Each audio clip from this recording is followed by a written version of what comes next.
صلی اللہ رسول معزز اور محترم سامعین و حاضرین، گزشتہ چھٹا پارہ مکمل اور ساتویں پارے کا رکوع اول یعنی پہلے باؤ تک اور سورہ مائدہ کے اختتام تک تلاوت کیا گیا۔ رب العالمین جل وعلا نے ارشاد فرمایا کہ اللہ تعالیٰ کو یہ بات پسند نہیں ہے کہ کوئی شخص برائی کسی کے اندر دیکھے اور پھر اس کو اچھال دے۔ لا يحب الله الجهر بالسوء من القول الا من ظلم۔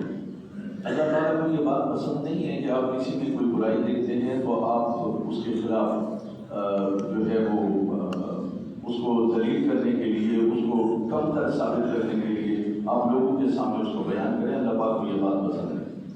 ہاں یہ ہے کہ کسی پر اگر ظلم ہوا ہے، کسی نے اگر زیادتی کی ہے، کسی نے اگر کسی کو بہتان لگایا ہے یا کسی کو مار پیٹا ہے یا کوئی نقصان پہنچا ہے، اس پر ظلم ہو گیا ہے، اب اس مظلوم کو یہ حق حاصل ہے کہ وہ اس پر احتجاج کرے اور وہ لوگوں کے سامنے اس کو لائے۔ اور اس کا مقصد یہ ہے کہ جس نے ظلم کیا ہے اس کے ظلم کو لوگوں کے سامنے ظاہر کیا جائے تاکہ لوگ اس کے ظلم سے بچیں۔ ایک طرف لوگ اس کے ظلم سے بچیں اور دوسرا ممکن ہے اس کے دل میں یہ خیال پیدا ہو کہ یہ جو میں نے زیادتی کی ہے مجھے نہیں کرنی چاہیے تھی، اور وہ اس کا ازالہ کرنے کے لیے تیار ہو جائے۔ اس لیے اس مظلوم کو یہ حق حاصل ہے کہ وہ اپنے اوپر ہونے والے ظلم کے خلاف آواز بلند کرے۔ لیکن اس کے علاوہ کسی کی برائی دیکھ کر اس کو الگ سے سمجھانا چاہیے، تنہائی میں سمجھانا چاہیے، اس کی عزت نفس کو برقرار رکھتے ہوئے اس کو سمجھانا چاہیے۔ اگر ایسا نہیں ہے تو اس کا مطلب یہ ہے کہ جو بھی ایسا کر رہا ہے اس کی نیت میں فضول ہے۔ چنانچہ ایک شخص جو ہے وہ نبی صلی اللہ علیہ وسلم کی بارگاہ میں حاضر ہوا اور کہنے لگا، یا رسول اللہ صلی اللہ علیہ وسلم، میرا پڑوسی مجھے بڑا تنگ کرتا ہے اور مجھے برا بھلا کہتا ہے اور اس طرح سے میرا جینا اس نے حرام کر رکھا ہے۔ رسول اللہ صلی اللہ علیہ وسلم نے اسے فرمایا، تم اپنے گھر کا سارا مال و اسباب نکالو، اپنے دروازے کے باہر گلی میں رکھ دو اور وہاں پر بیٹھ جاؤ۔ اس شخص نے ایسا ہی کیا۔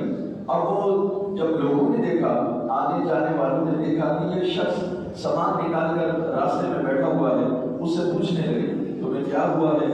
تو وہ یہ کہتا کہ میرا پڑوسی ایسا ہے، میرا پڑوسی ایسا ہے۔ جب پڑوسی کو پتہ چلا کہ میری تو سب کے سامنے اس طرح سے یہ بات ہو رہی ہے، وہ آیا، اس نے معافی مانگی اور اس سے درخواست کی کہ آپ اپنے سامان جو ہے اپنے گھر میں رکھیں، آج کے بعد میں آپ کو تنگ نہیں کروں گا۔ تو یہ دیکھیے رسول اللہ صلی اللہ علیہ وسلم نے حکمت بھری بات ہمیں بتا دی، اور یہ قرآن کی اس آیت کی تفسیر ہے کہ بھائی اگر آپ پر واقع ظلم ہوا ہے تو آواز بلند کریں، لیکن اگر کہیں آپ نے برائی دیکھی ہے تو پھر آپ کو ایسا کرنے کی اجازت نہیں ہے، اس کو تنہائی میں۔ ہاں ایک بات ایسا ہے، دیکھیے برائی جو ہے وہ سر عام کرنا، ایک تو ہے برا کام، دوسرا سر عام کرنا یہ گناہ کی بات۔ یہاں تک جب برائی عام ہو جائے پھر اس کے خلاف آواز جو ہے وہ بلند کرنی چاہیے تاکہ لوگ اس سے بچیں، اس فتنے سے لوگ محفوظ رہیں۔ یہ اس بات کو بھی ہمیں یاد رکھنا چاہیے۔ پھر اللہ تبارک و تعالیٰ نے فرمایا، یا ایھا الناس قد جاءکم الرسول بالحق من ربکم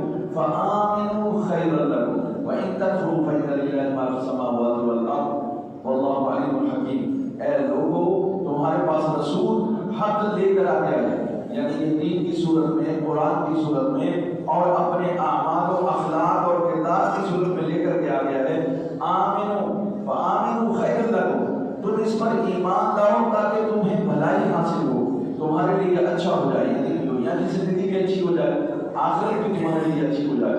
لیکن اللہ کہہ رہا ہے کہ تم یہ کسی گھمنڈ میں نہیں رہنا کہ اگر تم نے نہیں مانا تو شاید اللہ کا کوئی نقصان ہو جائے گا۔ وَإِن تَكْفُرُوا، اور اگر تم نے انکار کیا، تم نے ناشکری کی اور تم نے اللہ کے رسول کا پیغام قبول نہ کیا، تو یاد رکھو فَإِنَّ لِلَّهِ مَا فِي السَّمَاوَاتِ وَمَا فِي الْأَرْضِ، جو کچھ زمین و آسمان میں ہے وہ اللہ کا ہے، اور اللہ تعالیٰ علم والا ہے، حکمت والا ہے۔ اب یاد رکھیے رسول اللہ صلی اللہ علیہ وسلم نے بتایا اس آیت کے تحت کہ ایک کوئی اللہ کے حدیث قدسی میں وہ یہ ہے کہ اللہ تعالیٰ نے ارشاد فرمایا، اے میرے بندو، اگر تم میں سے سب مل کر اس متقی شخص کے دل کی طرح ہو جائے جو اللہ کا بڑا متقی اور پرہیزگار ہے، تم سارے بھی ویسے ہی ہو جاؤ، تو یاد رکھو میری بادشاہی میں، میری شہنشاہیت میں، میری ملوکیت میں کوئی اضافہ نہیں ہوگا۔ اور اگر تم سب مل کر اس شخص کی طرح ہو جاؤ جو اللہ کا نافرمان ہے. تمہارے دل بھی ایسے ہی ہو جائیں، سخت ہو جائیں. تم اللہ کی نافرمانی کرنے پر اتر آؤ، سرکش ہو جاؤ، تم اللہ کے باغی ہو جاؤ. تو یاد رکھو تم اللہ تبارک و تعالیٰ کا کوئی نقصان نہیں کر سکتے ہو. تم اللہ تبارک و تعالیٰ کو کوئی نقصان نہیں کر سکتے. اور پھر ارشاد فرمایا اے بندو اگر تم سب ایک میدان میں جمع ہو جاؤ اور مجھ سے سوال کرو، پوچھو، مجھ سے مانگو اور تمہاری خواہش کے مطابق میں سب کو عطا کر دوں، تو تب بھی میرے خزانے میں اتنی ہی کمی ہوگی جتنی کہ ایک سوئی کو سمندر میں ڈالیں اور نکالیں تو جو کمی وہاں ہوئی ہے ایسی ہی کمی میرے خزانے میں ہوگی. اندازہ کیجیے کہ اللہ تبارک و تعالیٰ یہ چاہتا ہے کہ دین تمہارے لیے آیا، یہ تمہاری خیر کے لیے، تمہاری بھلائی کے لیے، تمہاری ترقی کے لیے ہے. لیکن اگر تم نہیں مانو گے تو اس سے اللہ کا کوئی نقصان نہیں، رسول اللہ صلی اللہ علیہ وسلم کا کوئی نقصان نہیں. اگر ہوگا تو تمہارا نقصان ہوگا. جس طرح سے کہ ہم سب خسارے میں جی رہے ہیں، ظلم ہے، زیادتی ہے، مہنگائی ہے، بے روزگاری ہے، ڈاکہ ہے، چوری ہے، چھینا جھپٹی ہے اور کچھ نہیں تو باتیں کر کے ہی ٹیز کرتے رہتے ہیں. یہ ساری اللہ کا عذاب ہے اور اس سے نجات ایک ہی صورت میں مل سکتی ہے، اور وہ یہ ہے کہ ہم اللہ اور اس کے رسول کے احکامات کو نہ صرف سمجھیں بلکہ اسے اپنائیں. پھر اللہ تبارک و تعالیٰ نے ارشاد فرمایا اليوم اکملت لکم دینکم واتممت علیکم نعمتی ورضیت لکم الاسلام دینا. فرمایا آج کے دن میں نے تم پر تمہارا دین مکمل کر دیا، اپنی ساری نعمتیں تم پر مکمل کر دی ہیں اور میں اسلام کو بطور دین تمہارے لیے میں نے چن لیا اور میں اس پر راضی ہو گیا.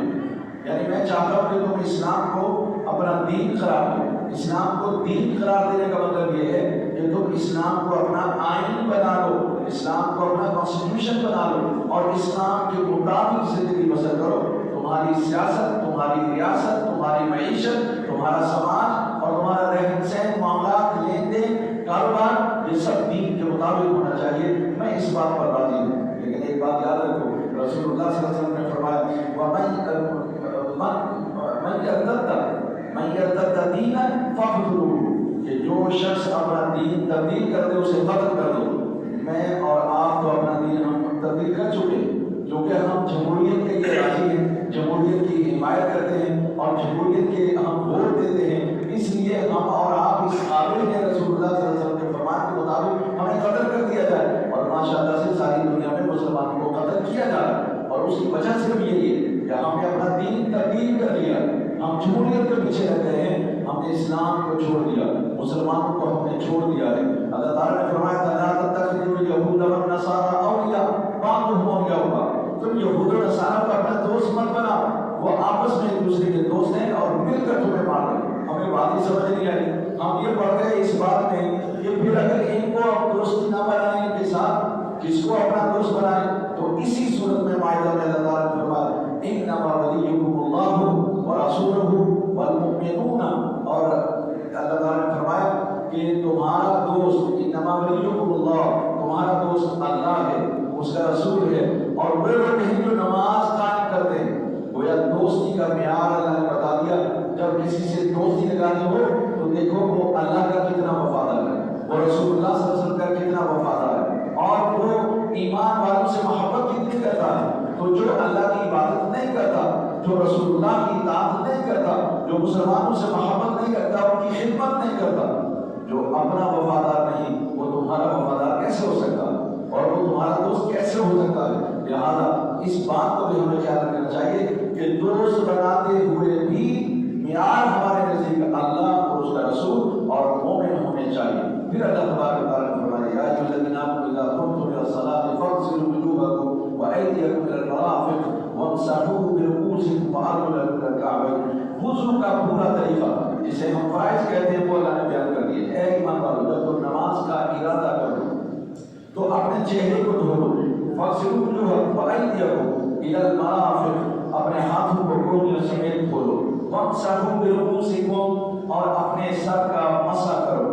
اور وارجلکم الی الکعبین، اور پاؤں کو ٹخنے سمیت دھو.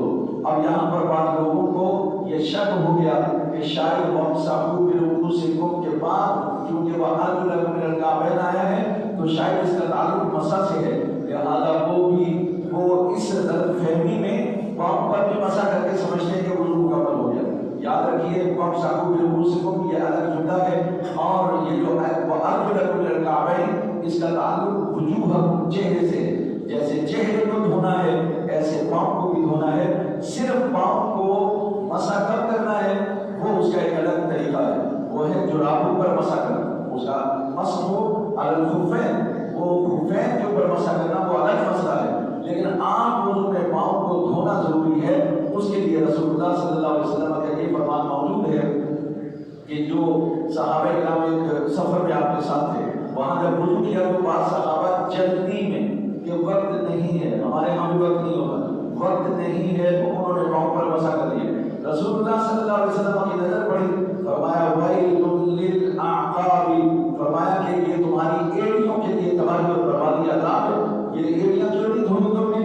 کیونکہ مسح تو صرف پاؤں کے جو ہے وہ اوپر والے حصے پر کیا جاتا ہے، ایڑیاں خالی تھی۔ نبی صلی اللہ علیہ وسلم فرمایا یہ جہنم میں جائیں گی، یہ عذاب کا باعث ہے، لہٰذا اپنی ایڑیوں کو بھی دھو لو۔ اس کا مطلب یہ ہے کہ اصل میں قرآن کا حکم ہے، رسول اللہ صلی اللہ علیہ وسلم کی سنت وہ ہمارے لیے جو ہے وہ طریقہ ہے، ترتیب ہے کہ اس پر عمل کیسے کرنا۔ لہٰذا وضو جب بھی ہمیں نماز پڑھنی ہے تو ہمیں وضو لازم کرنا ہے، بغیر وضو کے نماز نہیں ہوتی۔ اگر کوئی شخص ایسا کرتا ہے تو یہ حرام ہے اور اس سے ہمیں بچنا چاہیے۔ پھر اللہ تبارک و تعالیٰ نے ارشاد فرمایا کہ اے ایمان والو یہ قد جاءکم من اللہ نور و کتاب مبین، کہ تمہارے لیے کتاب آ گئی ہے اور نور آ گیا ہے اللہ کی طرف سے۔ یاد رکھیے یہاں نور سے مراد امام علامہ آلوسی رحمۃ اللہ تعالیٰ علیہ اور دیگر بہت سارے مفسرین نے اس سے رسول اللہ صلی اللہ علیہ وسلم کی ذات گرامی کو مراد کیا ہے۔ اس کا مطلب یہ نہیں ہے کہ آپ بشر نہیں، آپ افضل البشر ہیں، آپ ہی سب سے بڑے بشر، آپ ہی سب سے بڑے اللہ کے بندے ہیں، آپ ہی اللہ کی سب سے افضل اور اعلیٰ مخلوق ہیں، لیکن اس کا مطلب یہ ہے کہ آپ صلی اللہ علیہ وسلم کو اللہ تعالیٰ نے نور عطا فرمایا۔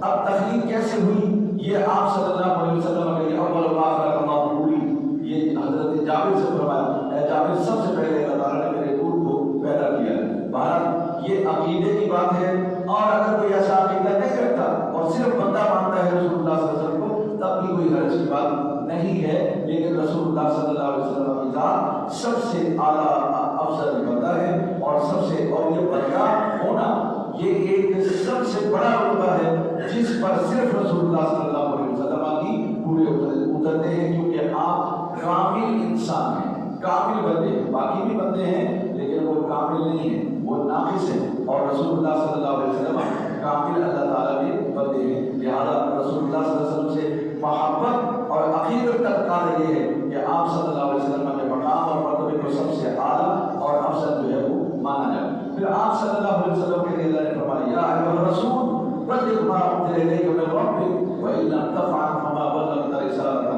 واللہ یعصمک من الناس۔ اللہ تبارک و تعالیٰ نے فرمایا کہ میرے رسول میں نے جو رسالت کی ذمہ داری آپ کو دی ہے اس ذمہ داری کو آپ پورا کریں، جو رسالت کی ذمہ داری آپ کو میں نے دی ہے وہ لوگوں تک پہنچا دیں، آپ اس کو پورا کریں، اور اگر آپ نے ایسا نہ کیا تو اس سمجھا جائے گا کہ آپ نے اپنا کام یعنی کار رسالت کو ٹھیک نہیں کیا ہے۔ تو اس لیے رسول اللہ صلی اللہ علیہ وسلم واللہ یعصمک من الناس، کیا مطلب کہ لوگوں سے ڈرنے کی ضرورت نہیں، دشمنوں سے ڈرنے کی ضرورت نہیں، اللہ آپ کا محافظ ہے۔ سب سے پہلے اللہ تبارک و تعالیٰ نے آپ کی حفاظت اس طرح سے کی، جب خطرہ محسوس ہوا تو حضرت ابو طالب کو اللہ تعالیٰ نے ساتھ کر دیا، ان کے دل میں رسول اللہ صلی اللہ علیہ وسلم کی محبت ڈال دی، نرمی ڈال دی، اور باوجود کفر کے وہ آپ کی حفاظت کے اندر جو ہے وہ مصروف رہتے ہیں۔ یہ اللہ تعالیٰ کی طرف سے، بلکہ بعد نے تو لکھا ہے کہ حضرت ابو طالب کا کافر رہنا شاید اس لیے ضروری بھی تھا، مشیت چاہتی تھی، وجہ یہ تھی کہ اگر وہ مسلمان ہو جاتے تو شاید کافروں پر ان کا روک پھر وہ نہ رہتا، جو ایک کافر ان کا ہم مذہب ہونے کی وجہ سے جو ان کا روک تھا، جو ان کا ایک وقار تھا، اگر یہ مسلمان ہو جاتے تو ایک کو بھی تکلیفیں دیتے، ایذائیں دیتے، اور یہ پھر اپنی حفاظت کی فکر رہتی، یہ رسول اللہ کی حفاظت نہیں کر سکتے تھے۔ لہٰذا بعض لوگوں نے دیکھا کہ شاید اللہ کی مشیت یہ چاہتی تھی کہ یہ کافر ہے، آخر دم تک وہ کفر پر قائم رہے، لیکن رسول اللہ صلی اللہ علیہ وسلم کی طرف کوئی ہاتھ بڑھنے نہیں دیا، کیونکہ آپ کا روک تھا۔ ہاں سیرت پڑھیے پتہ چل جائے گا رسول اللہ صلی اللہ علیہ وسلم کے چچا کے وفات کے بعد آپ کو جن مسائل اور تکالیف کا سامنا کرنا پڑا، اس کا اندازہ نہیں کیا جا سکتا. لہٰذا ہم یہ سمجھتے ہیں کہ رسول اللہ صلی اللہ علیہ وسلم کی حفاظت اللہ نے کی. ہاں آپ کے مرنے کے بعد اعلان یہ ہو گیا واللہ یعصمک من الناس، اللہ آپ کی حفاظت کرے گا. پھر رب نے ایسی حفاظت کی کہ ایسے گھمسان کی جگہ ہو گئے، گھمسان کی جگہ ہوئی. احد آپ کے سامنے ہے، بدر آپ کے سامنے ہے، خندق آپ کے سامنے ہے. ان تمام جنگوں میں رسول اللہ صلی اللہ علیہ وسلم پر حملہ بھی ہوا. آپ صلی اللہ علیہ وسلم کو راستے سے ہٹانے کی کوشش بھی کی گئی. خیبر کے اندر آپ کے اوپر سر پر پتھر مارا گیا. اس کے باوجود میرے رب نے آپ کو محفوظ کیا، آپ کو بچا لیا. تو اللہ اپنے پیغمبروں کی حفاظت خود فرماتا ہے. ہاں میدان عرفات میں رسول اللہ صلی اللہ علیہ وسلم نے حجۃ الوداع کے موقع پر کم و بیش 1,24,000 صحابہ کرام کے سامنے ہو کر فرمایا کہ تم میرے بارے میں کیا کہتے ہو؟ حل بلغت، کیا میں نے اللہ کا پیغام تم تک پہنچا دیا ہے؟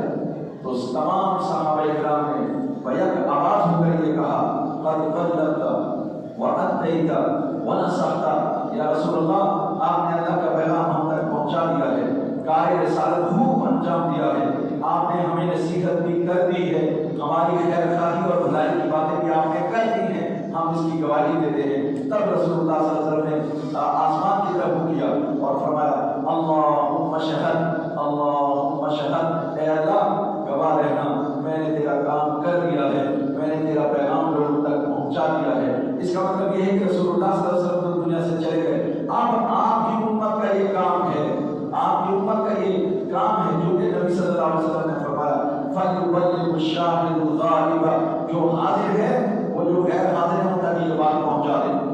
یا آپ یہاں بیٹھے ہیں، آپ اللہ کی بات سن رہے ہیں، آپ پر یہ لازم ہے جا کر جو آئے نہیں ان کو یہ ساری باتیں جا کر بتائیں. آج ہم نے یہ سنا، آج یہ سنا، اللہ نے یہ فرمایا، رسول اللہ صلی اللہ علیہ وسلم نے یہ فرمایا، یہ کام قیامت تک جاری رہے. پھر اللہ تبارک و تعالیٰ نے ارشاد فرمایا لعن الذین کفروا من بنی اسرائیل، فرمایا کہ بنی اسرائیل کے بعد لوگوں پر اللہ نے لعنت کیے. اور داؤد علیہ السلام کی زبان سے، عیسیٰ علیہ السلام کی زبان سے اللہ تعالیٰ نے لعنت کی ہے. کیوں لعنت کی ہے؟ کانوا لا یتناہون عن منکر فعلوہ، فرمایا وہ اس لیے کہ وہ لوگ لوگوں کو برائی سے روکتے نہیں تھے، لوگوں کو برائی سے روکتے نہیں تھے، حد سے زیادہ بڑھ جاتے تھے، اس لیے اللہ تعالیٰ نے ان پر لعنت فرمائی. یاد رکھیے اللہ تبارک و تعالیٰ جس پر لعنت فرماتا ہے اسے اپنی رحمت سے دور کر دیتا. تو اس کا مطلب یہ ہے کہ کانوا لا یتناہون عن منکر فعلوہ لبئس ما کانوا یفعلون، کہ وہ لوگ لوگوں کو برائی سے نہیں روکتے تھے. ہاں برائی سے روکنا ایک فریضہ ہے، یہ ہر مسلمان پر فرض ہے کہ وہ لوگوں کو جہاں برائی دیکھے وہاں روکے. بس ایک جگہ ایسی ہے جہاں برائی کو دیکھ کر نہ روکنا یہ گناہ نہیں ہوگا. وہ یہ کہ جب آپ برائی دیکھیں اور پھر اگر آپ نے سوچا یا یقین ہے آپ کو کہ میں ایک بار برائی سے روکوں گا تو یہ مجھے مار ڈالیں گے، مجھے قتل کر ڈالیں گے، تو ایسی صورت میں اللہ تبارک و تعالیٰ کی طرف سے رخصت ہے کہ پھر فَإِن لَّمْ يَسْتَطِعْ فَبِقَلْبِهِ وَذَلِكَ أَضْعَفُ الْإِيمَانِ، تو پھر آپ کا کام ہے اس برائی کو دل میں برا جانے اور کہیں کہ یہ اچھا کام نہیں ہو رہا، مجھ میں ہمت نہیں زبان سے ہاتھ سے روکنے کی اور کہنے کی، لیکن یہ ہے کہ یہ برا کام ہے اور اس کو دل میں برا جانے، اور یہ ایمان کا سب سے کم ترین درجہ ہے. اسی لیے اللہ تبارک و تعالیٰ فرمایا کہ یہ جو لولا ينهاهم الربانيون والاحبار، فرمایا کہ یہ جو علماء ہیں اور یہ مشائخ ہیں یہ کیوں نہیں لوگوں کو برائی سے روکتے. اس کا مطلب ہے جتنے آستانے ہیں اور جتنی خانقاہیں ہیں آج کل تو یہ برائی کرنے بنے ہوئے ہیں، معذرت کے ساتھ اللہ ماشاء اللہ یہ سارے آستانے کا نام لیں آپ سمجھ جائیں گے کیا ہے آستانے میں، اور آپ خانقاہوں کو دیکھیے وہاں کیا ہو رہا ہے. تو قرآن و سنت نظر نہیں آ رہا، جبکہ یہ مراکز سے قرآن کے، سنت کے، حدیث کے، اخلاق کے، تصوف کے، سیرت کے، صورت کے، یہ مراکز تھے، لیکن اب یہ مراکز نہیں رہے.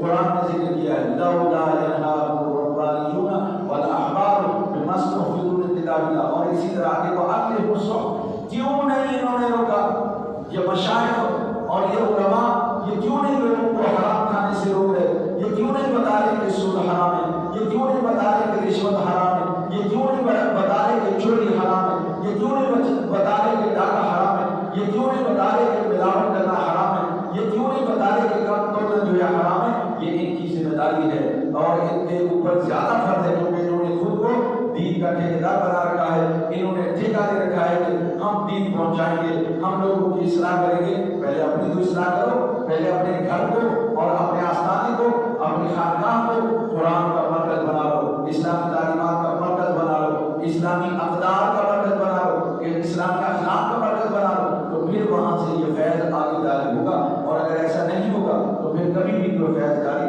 نہیں ہوگا۔ لہٰذا ہمیں چاہیے کہ ہم ایسے آستانوں سے دور رہیں کہ جہاں جو ہے وہ دین کی بات نہ ہو، ایسے خانقاہوں سے دور رہیں جہاں دین کی بات نہ ہو۔ اور قرآن نے فرمایا وَإِذَا نَادَيْتُمْ إِلَى الصَّلَاةِ اتَّخَذُوهَا هُزُوًا وَلَعِبًا ذَلِكَ بِأَنَّهُمْ قَوْمٌ لَا يَعْقِلُونَ۔ فرمایا جب تم اذان دیتے ہو، وَإِذَا نَادَيْتُمْ، جب تم نماز کی طرف بلاتے ہو لوگوں کو، اذان دیتے ہو، تو لوگ جو ہے اس کا مذاق اڑاتے ہیں، لوگ ہنسی کرتے ہیں اور اس کو کھیل بنا لیتے ہیں۔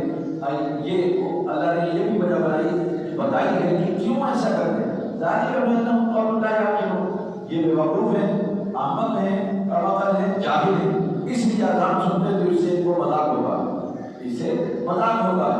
لیکن شیطان کے بارے میں رسول اللہ صلی اللہ علیہ وسلم نے فرمایا جب اذان ہوتی ہے، شیطان اذان سنتا ہے تو پیٹھ پھیر کر بھاگ جاتا ہے، دم دبا کر بھاگ جاتا ہے، اور جب تک اذان ہوتی رہتی ہے یہ بھاگتا ہی رہتا ہے واپس نہ۔ جب اذان مکمل ہو جاتی ہے پھر آ جاتا ہے، پھر وضو کرنے والوں کے دل میں وسوسہ ڈالتا ہے، تیرا بھی ہاتھ صحیح نہیں دھلا، تیری کلی صحیح نہیں ہوئی، تیرے جو ہے پاؤں صحیح نہیں دھلے، تیری کوڑیاں، یہ سارے وسوسے ڈالتا ہے۔ پھر اس کے بعد جب اقامت ہوتی ہے تو پھر یہ بھاگ جاتا ہے، پھر بھاگتا ہے اور بھاگتا رہتا ہے یہاں تک کہ اقامت ہو جاتی ہے، اس کے بعد یہ پھر آ جاتا ہے، پھر آ کر نمازیوں کے دل میں وسوسے ڈالتا ہے، ارے تیرا مسلک اور ہے، ذرا بلند آواز سے آمین بشر کہہ دے تاکہ لوگوں کو پتہ چلے تو بھی یہاں پر کھڑا ہوا ہے، تو بھی یہاں پر موجود ہے، یہ کہہ دیں۔ اور اسی طرح دوسرے کے دل میں آپ جو ہے وہ آپ کوئی اور وسوسہ ڈال دیتا ہے، یہ ساتھ والا نماز صحیح نہیں پڑھ رہا، یہ وسوسے ڈال رہا ہے، اس کا سجدہ صحیح نہیں ہو رہا، اس کا جو ہے پاؤں صحیح نہیں ہو رہا، حالانکہ تو اپنی نماز پڑھنے آیا ہے، ارے تو کیسی نماز ہے تیری، تو لوگوں کے پاؤں دیکھ رہا ہے، لوگوں کے پانچے دیکھ رہا ہے، تو لوگوں کے جو ہے سجدے اور رکوع دیکھ رہا ہے، تو اپنا سجدہ دیکھ، تو اپنا رکوع دیکھ، تو اپنی جو ہے قیام دیکھ، کس کے سامنے تو کھڑا ہوا ہے۔ اب انت اللہ کا انک تراہ، نماز میں ایسے کھڑے ہو گویا کہ تم اللہ کو دیکھ رہے ہو، اور اگر یہ نہیں تو کم از کم جس کے سامنے تم کھڑے ہو وہ تمہیں دیکھ رہا ہے، یہ تصور تو قائم کرو۔ مگر ہم تو بازار میں آلو بھی بیچ کے آ جاتے ہیں، ماشاءاللہ کاروبار بھی کر کے آ جاتے ہیں، جس سے قرضہ لینا ہے اس کو نمازی کے اندر روز گالیاں بھی سنا دیتے ہیں، اور یہاں آ کر کے پھر کہتے ہیں تیری نماز نہیں ہوئی، تیری نماز نہیں ہوئی، تو اپنی نماز کا معلوم ہے تیری نماز ہوئی ہے نہیں ہوئی ہے۔ یہ شیطانی وسوسے ہیں جو آ کر کے شیطان نمازی کے دل میں ڈال دیتا ہے۔ حضرت امام اعظم ابو حنیفہ رحمۃ اللہ تعالیٰ علیہ کی بارگاہ میں ایک شخص آیا، کہنے لگا میری چابی، میری کوئی چیز گم ہو گئی، میری کوئی چیز گم ہو گئی ہے، مجھے مسئلہ بتائیے۔ سارے علماء کے پاس میں گیا ہوں، میرا مسئلہ کسی نے مجھے نہیں بتایا، یہ مسئلہ آپ بتائیے۔ امام صاحب نے سمجھ لی اس کی بات، فرمایا وضو کرو 2 رکعت نماز نفل پڑھو۔ اس نے وضو کیا، 2 رکعت نماز نفل نیت کی، ابھی ایک ہی رکعت پڑھی تھی، شیطان نے اسے بہکا دیا کیونکہ نماز نہیں پڑھنے دینی تھی، اس کو کہا تیری وہ چیز وہاں پڑھی ہے، اس نے نماز چھوڑی اور بھاگ گیا، چلا گیا، جا کے وہ چیز اٹھا کے لایا، کہنے لگا آپ کو سلام کرنے آیا ہوں، آپ کا شکریہ ادا کرنے آیا ہوں، آپ نے مجھے صحیح مسئلہ بتایا۔ ساری دنیا میں شہرت پھیل گئی، علماء بڑے پریشان ہوئے، ابو حنیفہ نے کون سا مسئلہ بتا دیا بھائی، وہ کیونکہ وہ جاہل آدمی تھا، لوگوں سے کہا بھائی تم کوئی عالم ہو، عالم تو ابو حنیفہ ہے، دیکھو میرا مسئلہ بتا دیا، تو سب لوگ علماء جمع ہو کر کے آئے، تو علماء نے پوچھا حضرت کیا جواب دیا تھا آپ نے اس کو کہ ساری دنیا میں آپ کا شہرہ ہو گیا ہے اور ہمیں وہ برا بھلا کہتا ہے؟ آپ نے فرمایا دراصل بات یہ ہے، مجھے خیال آیا کہ رسول اللہ صلی اللہ علیہ وسلم نے فرمایا ہے کہ جب انسان نماز پڑھنے لگتا ہے، عبادت کرنے لگتا ہے، تو شیطان آ کر اس کو بہکاتا ہے، اس کو عبادت سے دور کرنا چاہتا ہے، اس کی عبادت میں رکاوٹ ڈالنا چاہتا ہے، اس کے اندر وسوسے پیدا کرتا ہے۔ لہٰذا میں نے سوچا اس کو نماز کے لیے کہتا ہوں تو بھولی ہوئی چیز شیطان اس کو یاد کرائے گا اور یہ کامیاب ہو جائے گا۔ تو اللہ تعالیٰ نے رسول اللہ صلی اللہ علیہ وسلم کی بتائی ہوئی اس بات کو سچ کر دیا۔ میں نے تو کہا تھا نماز پڑھو، وہ نماز پڑھنے لگا، دوران نماز شیطان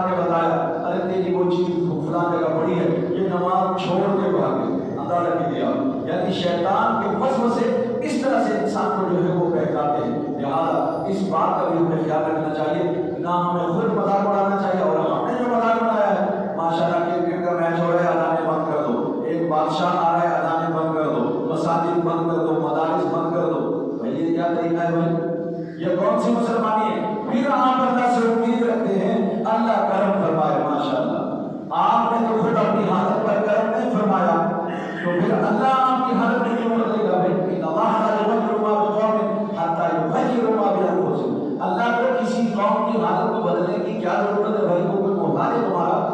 جب تک کوئی قوم خود بدلنے کا ارادہ نہ کر لے، جب تک آپ اپنے اندر انقلاب نہیں پیدا کریں گے، اللہ بھی آپ کے نصیب نہیں بدلے گا.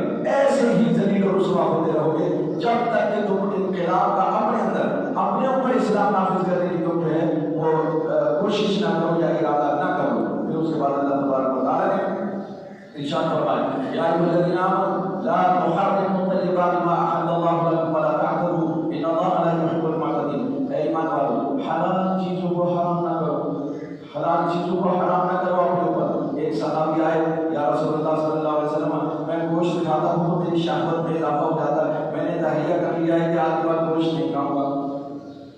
اور دوسری طرف حضرت عثمان بن مظعون رضی اللہ تعالیٰ عنہ، وہ انہوں نے اپنی بیوی کو اپنے سے الگ کر دی اور ان کا ذہن میں یہ تھا کہ بیوی کو ذرا جدا کر دوں گا تو میری ساری توجہ عبادت کی طرف رہے گی.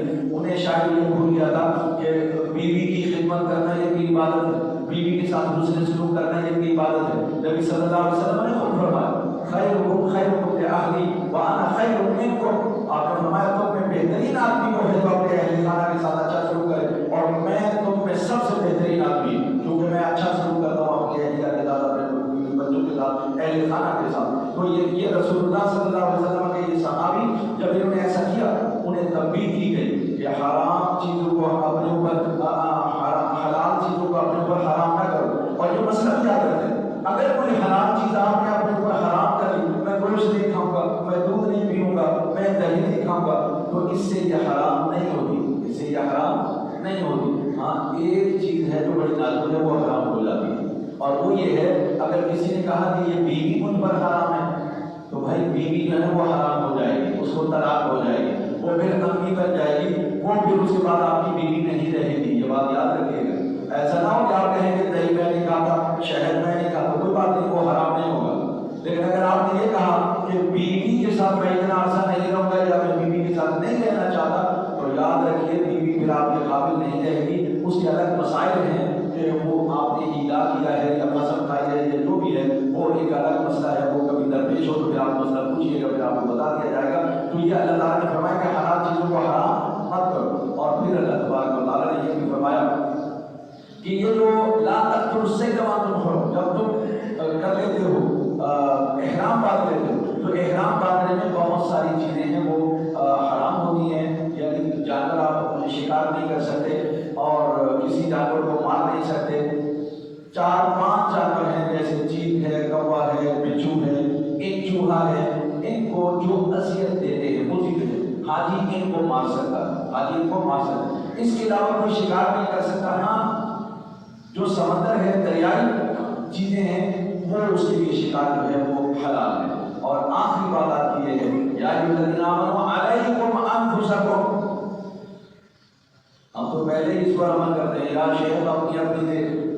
اللہ کہہ رہے ہیں اے لوگوں یا ایھا الذین آمنوا علیکم انفسکم، تم پر ضروری ہے کہ تم اپنی فکر کرو. علیکم انفسکم، کیونکہ دوسرا آدمی اگر گناہ کر رہا ہے لا یضرکم، وہ تمہیں جو ہے ایذا نہیں، وہ تمہیں بہکا نہیں سکتا، وہ تمہیں نقصان نہیں دے سکتا. کیا مطلب؟ تم اپنی اصلاح کی فکر کرو، کسی اور کی فکر کرنے کی ضرورت نہیں. لوگوں نے کیا کیا؟ لوگوں نے یہ سمجھا کہ یا شیخ اپنی دیکھ، بس سیدھ میں چل، جو دور سیدھا ہے تو بس ٹھیک ہے، بس باقی دنیا کا غلط بھی ہے، ہمیں اس کی فکر نہیں. سیدنا ابو بکر صدیق رضی اللہ تعالیٰ عنہ کو جب یہ بات پتہ چلی کہ لوگ توجہ ہٹا دی ہے لوگوں نے اور امر بالمعروف اور نہی عن المنکر کا کام نہیں کر رہے، تو آپ نے سب کو بلایا، فرمایا کہ تم نے کیا سمجھا بھائی اس آیت سے؟ تم نے یہ سمجھ لیا کہ بس تم اگر ہدایت پر ہو تو کوئی تمہیں نقصان نہیں دے سکتا، تو کیا اب امر بالمعروف اور نہی عن المنکر کا کام نہیں ہوگا؟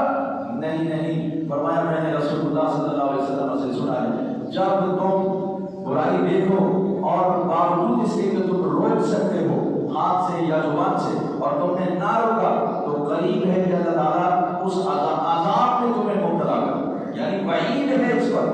امر بالمعروف نہی عن المنکر کا کام اگر ہم چھوڑ دیں گے تو پھر اللہ تبارک و تعالیٰ کی طرف سے وعید ہے کہ تمہیں عذاب میں مبتلا کر دیا جائے گا۔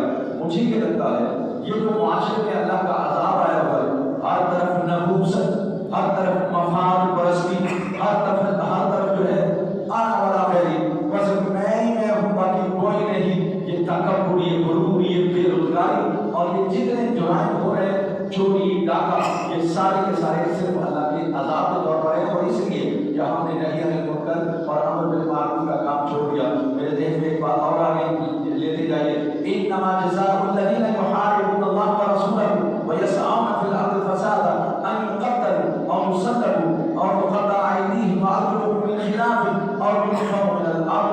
اللہ تبارک و تعالیٰ فرماتا ہے کہ وجزاء انما جزاء الذین یحاربون اللہ ورسولہ، جو اللہ اور اس کے رسول سے جنگ کر کے برآمد ہو، زمین میں فساد پھیلائیں، تو ان قتل، انہیں چاہو تو قتل کر دو، انہیں سولی لٹکا دو اور ان کے پاؤں کو ہے ہاتھ پاؤں مخالف سمت میں کاٹ ڈالو۔ یہ کیا ہے؟ اللہ سے لڑائی کرنا کیا ہے؟ یہ جو ڈاکے مار رہے ہیں، یہ جو چوک میں کھڑا ہو کر لوگوں میں سے چھینا جھپٹی کر رہا ہے، یہ اللہ اور رسول سے جنگ کر رہا ہے، اللہ کی مخلوق کو یہ نقصان دے رہا ہے، یہ جنگ کر رہا ہے، چوری کر رہا ہے تو اللہ اور رسول سے محاربہ کر رہا ہے، یہ مسلمان کو نقصان پہنچا رہا ہے تو اللہ اور رسول سے جنگ کر رہا ہے، ان کی سزا قتل ہے۔ اور نبی صلی اللہ علیہ وسلم نے اس پر عمل کر کے بتایا۔ آپ کو یاد ہوگا قبیلہ عقل یا علینا، ان کے کچھ لوگ جو ہے مسلمان ہو کر کے مدینہ آ گئے، یہاں آئے تو وہ بیمار ہو گئے، رسول اللہ صلی اللہ علیہ وسلم نے عجیب علاج ان کا فرمایا جاؤ جہاں صدقے کے اونٹ ہیں وہاں جا کر کے رہو اور ان کا دودھ بھی پیو، ان کا پیشاب بھی پیو، تم ٹھیک ہو جاؤ۔ آج بھی اس حدیث کی بنیاد پر آپ میں جائیے، وہ لوگ پیشاب پی رہے ہوتے اونٹ کا، وہ شاید اس بیماری کی وجہ سے باہر رسول اللہ صلی اللہ علیہ وسلم نے یہ فرمایا، وہ چلے گئے، انہوں نے اونٹوں کے پیشاب کو پیا، دودھ پیا، وہ ٹھیک ہو گئے، چلتے پہ ٹھیک ہو گئے، ذہن میں فطور آ گیا، اتنے سارے صدقے کے اونٹ، انہوں نے چرواہے کو جس کو رسول اللہ صلی اللہ علیہ وسلم نے مقرر کیا تھا اس کو مارا، قتل کر دیا، اس کی آنکھوں میں سرائیاں پھیر دی اور سارے اونٹ لے کے بھاگ گئے۔ رسول اللہ صلی اللہ علیہ وسلم کو جب خبر ملی تو آپ نے کچھ لوگوں کو بھیجا، وہ ان کو پکڑ کر کے لیا، پھر آپ صلی اللہ علیہ وسلم نے ان کی آنکھوں میں تبدیل بھی سرائیاں بھی پھیری، اس لیے کہ انہوں نے بھی ایسا کیا تھا۔ تو یہ ہے قصاص، یہ ہوگا، ایک تھپڑ مارا ایک ہی تھپڑ مارو، قتل کیا تو قتل کرو، اگر آنکھ پھوڑی تو آنکھ پھوڑو، کان کاٹا ہے تو کان کاٹو، ناک کاٹا ہے تو ناک کاٹو، یہ اللہ تبارک و تعالیٰ نے قرآن میں اسی صورت میں یہ فرمایا ہے۔ تو اس لیے نبی صلی اللہ علیہ وسلم نے ان کو سزا دی اور پھر ان کو کیا کیا، ان کے ایک ٹانگ یا دائیں ٹانگ اور بایا پاؤں، بایا ہاتھ، یہ بھی آپ نے مخالف سے کٹوا دیے، پھر ان کو دھوپ میں پھینک دیا، تڑپتے تڑپتے وہ مر گئے۔ یہ ساری سزائیں ان کو دی۔ اب کیا ہے کہ کوئی اگر گروہ بنا لیتا ہے، چوریاں کرتا ہے، ڈاکے مارتا ہے، بینک لوٹتا ہے، دکانیں لوٹتا ہے، بھائی ان کی سزا یہ ہے، ذرا ایک کو سزا دے کے دیکھو، پھر ہم دیکھیں گے کون ڈاکے مارتا ہے بھائی، کون چوری کرتا ہے، یا ان کو ملک سے نکال دو اور ينفوا من الارض، زمین سے نکال دو ان کو اور ان کو ملک بدر کر دو۔ تو یہ سزائیں اللہ نے دی ہیں۔ جب تک یہ سزائیں چوروں کو، ڈاکوؤں کو، لوٹ مار کرنے والوں کو ہم نہیں دیں گے، تب تک معاشرہ برائیوں سے پاک نہیں ہوگا۔ اللہ سے دعا ہے کہ رب العالمین دین کی سمجھ عطا فرمائے، عمل کی توفیق عطا فرمائے۔ الحمدللہ رب العالمین والصلاۃ والسلام علی سیدنا الانبیاء والمرسلین وعلی آلہ وصحبہ اجمعین۔ رب زدنا علما نافعا وعملا مقبولا ولسانا ذاکرا وقلبا مصفا وایمانا مستقیما ودعاء مستجابا۔ رب اشرح لي صدری ويسر لي امری واحلل عقدۃ من لسانی يفقهوا قولی۔ اللهم اجعلنا من الذين يستمعون القول فيتبعون احسنه